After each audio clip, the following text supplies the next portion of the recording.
blue.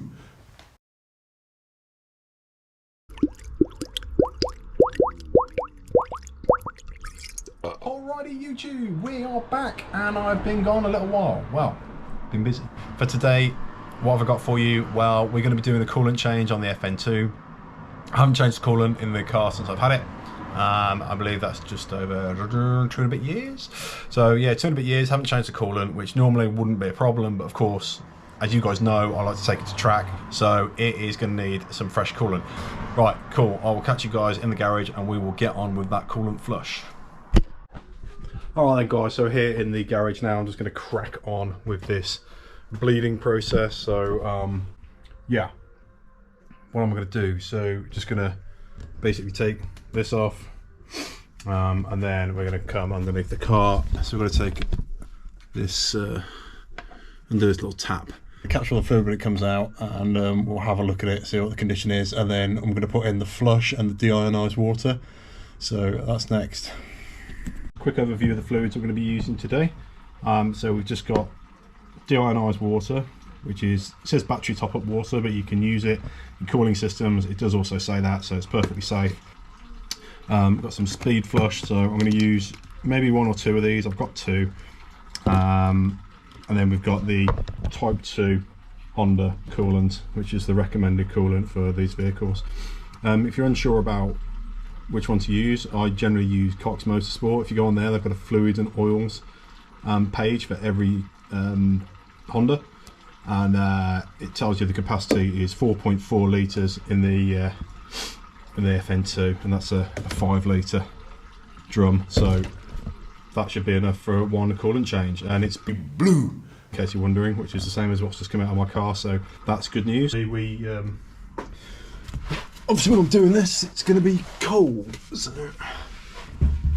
there's no heat in the car. Oh, that's pretty tight there. Here it comes. Ooh.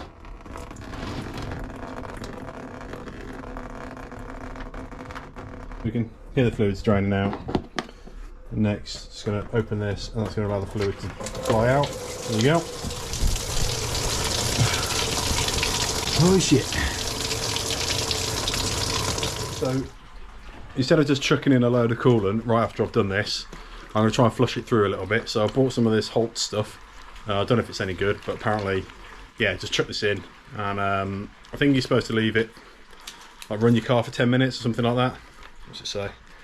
Blah, blah, blah. Yeah, run the engine on a fast idle for 10 minutes with the heater set to hot. You put this in, and then you fill the rest of it with deionized water.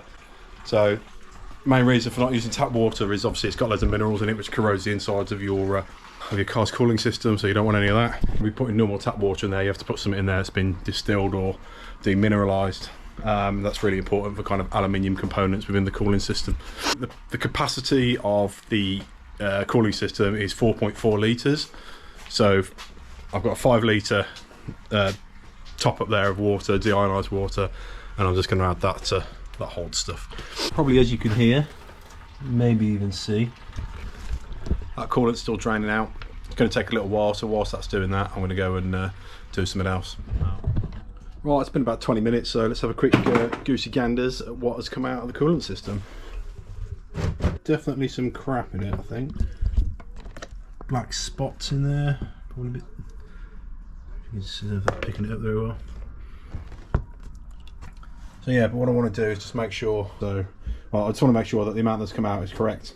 I'm going to just pour it into something else and just measure it. Put marks on it. So it should be 4.4 litres. Truth be told though, it might be a little bit more, a little bit less, and we'll see how much comes out. Assuming you're going to pour it all over the floor, of course, which is a very likely probability. Fuck. Right, steady, steady.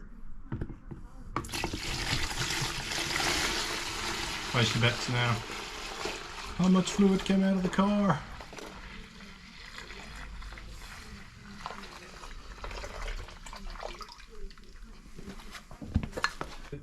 That's about 5 litres. Having said that, I did pour a bit of deionized water through the radiator just to rinse it through afterwards. So that's probably about accurate.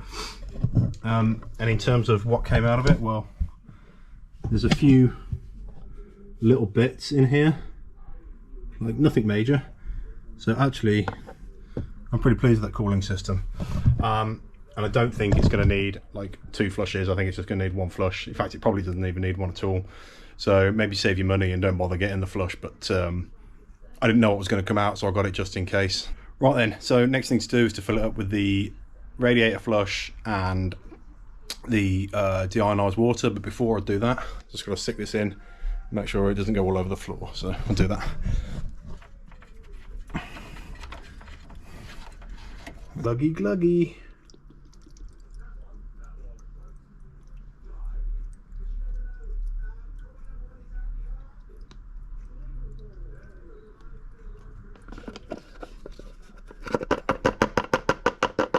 Glug glug glug.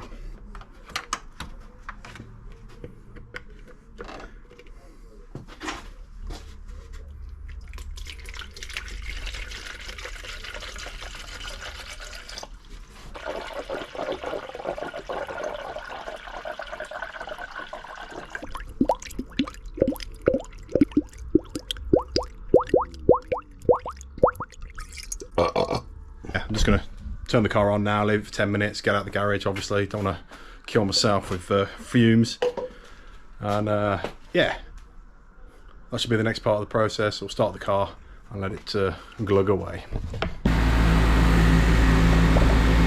Still having a drink. Temperature's on full.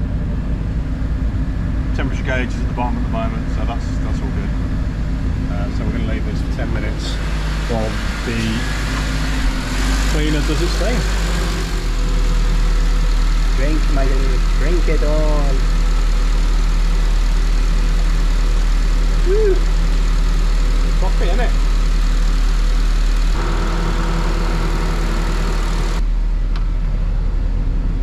Temperature gauge is starting to rise. You'd expect, obviously, if it goes kind of really high, got some problems. I'll just put the radiator cap back on while it heats up. What's happening in here now? That's barely moved. It's still on high heat. Alright then, car's been switched off. It's been on about 10, a little bit, not 10 minutes, 15 minutes maybe. So you can see it's got some temperature in it. It's up to normal operating temperature. It's about where it normally sits. So we're gonna let the car cool down now. It's gonna cool for like 20 minutes, half hour. I'll back out and I'll drain it again, see if anything else comes out. Right, you can see a little bit of foamy action in there, a bit of foamy. Maybe you can, maybe you can't. Yeah, it looks like that stuff gets quite foamy in there. It's probably good for getting it all clean. So yeah, we'll let that settle for a bit. Then I'll drain it out. Let's drain number 2 then. First flush. Well, I'm probably only going to do 1 flush. Yeah. Alright, just loosen the radiator cap. We've got a squirter. You can see how much clearer that is. Oh, it's in my face.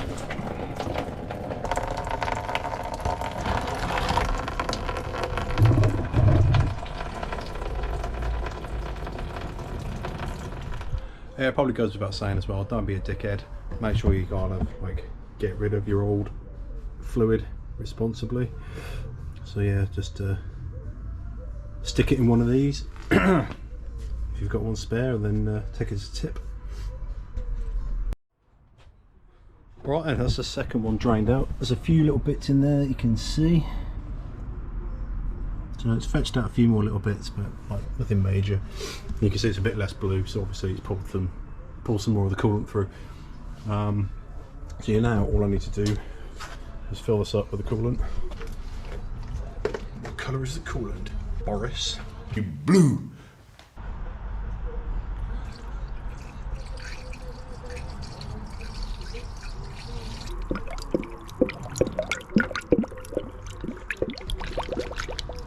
Check this whole thing. Feel like I haven't got enough coolant.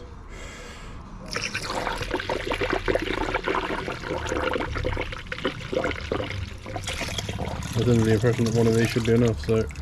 Oh, there we go. It is. Awesome. So we just need to get all the air out now by starting the car, running it for a bit.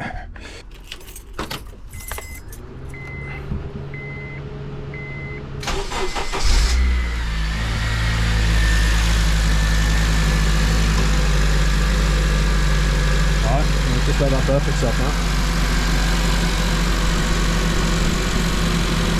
now. It's back on now. I've just got this on top of here. Every now and then there's like a bubble coming out, so just gonna leave it for 10 minutes or so. There you go.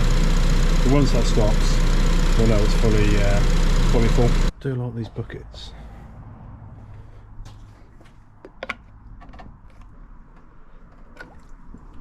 Yeah, a little bit. So that's topped off. Have a clean up.